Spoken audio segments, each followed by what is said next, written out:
devotional before we begin the business part of our session today.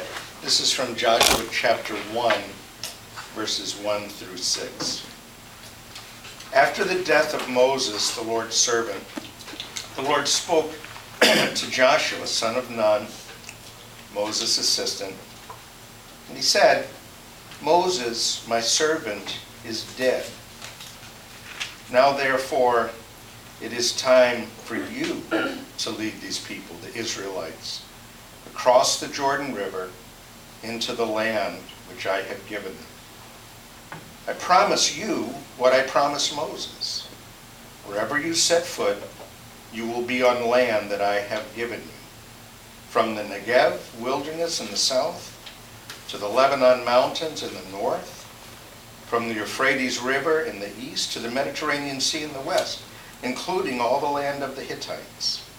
No one will be able to stand against you as long as you live, for I will be with you as I was with Moses. I will not fail you or abandon you.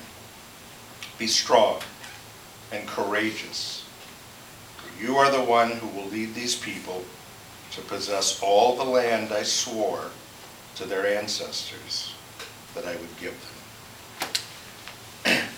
Let me set the stage for you of what I just read. This is 40 years after Moses led the Israelites out of Egypt. You remember that they had been slaves there for 430 years. After the plagues, Moses led them out of Egypt. They crossed the Red Sea, heading for the Promised Land, but for a number of reasons they didn't get there quickly. They wandered around in the wilderness for 40 years. They've come now right up to the brink of the Promised Land. They're on this side of the Jordan River. On the other side of the Jordan River is the Promised Land. All they have to do is cross that river.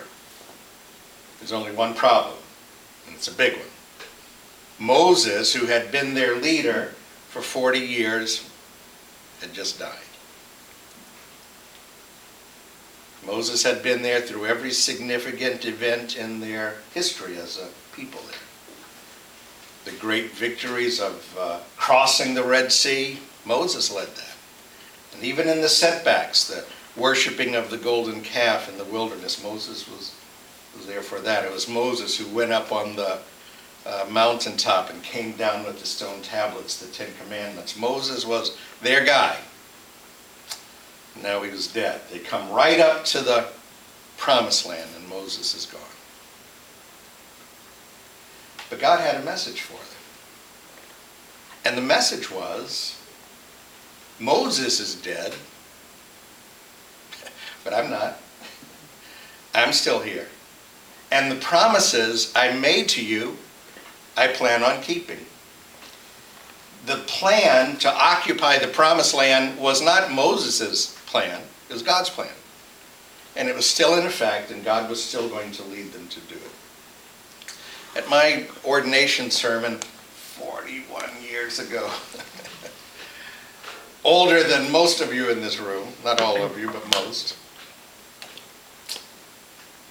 the guy who preached my sermon, Dr. Tom DeLauder, quoted Charles Wesley. Charles Wesley was the brother of John Wesley, the more famous brother. He quoted Charles Wesley in his ordination sermon, and I've never forgotten the little quote. It was, "God buries the workman, but the work goes on." I am so thankful these 41 years later that that seed was planted in my head at the very beginning of my ministry. The reminder that it's not about me, it's about God. And this is true of churches too, and that's where I'm going with this in a moment. I'm going to come to that. But that reminder that, God's plan is bigger than any one of us. And God reminds Joshua here at the beginning, this guy who had never been the leader of anything, God reminds him of some important promises. One was that there was still work to do.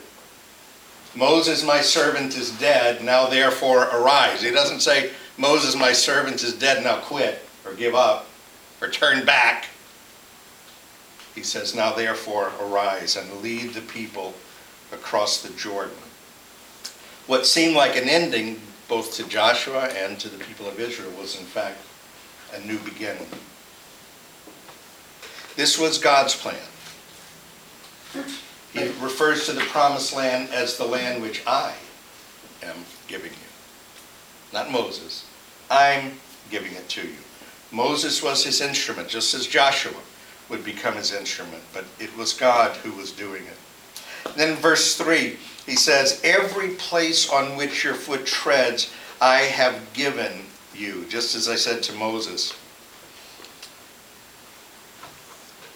I had to read that passage a number of times before something clicked for me. I knew as I read it, there was something there, and I couldn't, just had that little bit of unsettling feeling, and I read it over and over again until it clicked to me.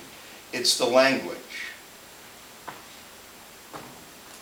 The land which I have given you. That's past tense. They haven't stepped one foot yet on the promised land.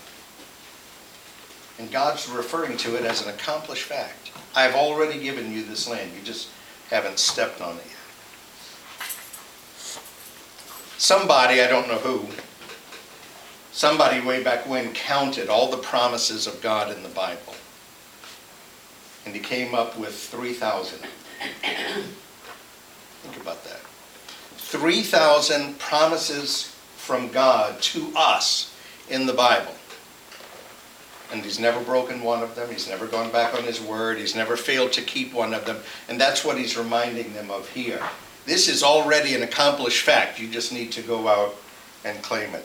And he tells them, he describes the promised land for them from the wilderness of Lebanon. And he goes into this long description, and maybe you kind of tuned out for a moment as I read it, because it doesn't make, these aren't places we know. The wilderness of Lebanon, the Euphrates, the land of the Hittites, and the Negev, and the Mediterranean, and all of that. Let me just tell you, it's a big, big area. That's the takeaway from that long description. It's a big area. And what I get from that is this, that God's plans are always bigger than ours. God's ideas are always bigger than ours. And what God is up to is always bigger than what we can see, and most of the time even imagine. Now, I told you I'm connecting this to our church, and here's where I'm going with all this. This idea of Israel being able to carry on without Moses, that was important for them to know, and it was fundamental, in fact, to learn that it was about God, not about Moses. Leaders come and go, but God remains. But it's also true of churches, isn't it? Churches come and go, but God remains. Churches come and go, but the church remains. The kingdom of God endures. One of my great concerns when I came here a little over 18 years ago was we had become kind of an island in our own community. An island is surrounded by water, and I felt that was sort of us.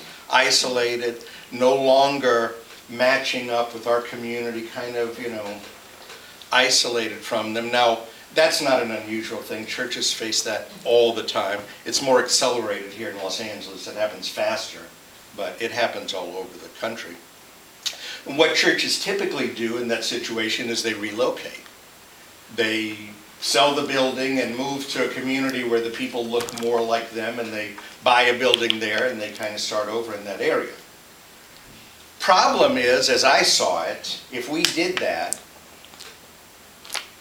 there would no longer be a Southern Baptist Church in Baldwin Park. We are the only Southern Baptist Church in Baldwin Park, other than the group that meets here with us. So when I thought about that, well, let's sell the building and relocate. We'd be abandoning this city of 80-something thousand people, at least in terms of Southern Baptist work. And so we've invested in 2 congregations that meet here in our building that do look like the community right now. And I'm so thankful for that. It's an answer to prayer, and it's a an answer to intentional planning.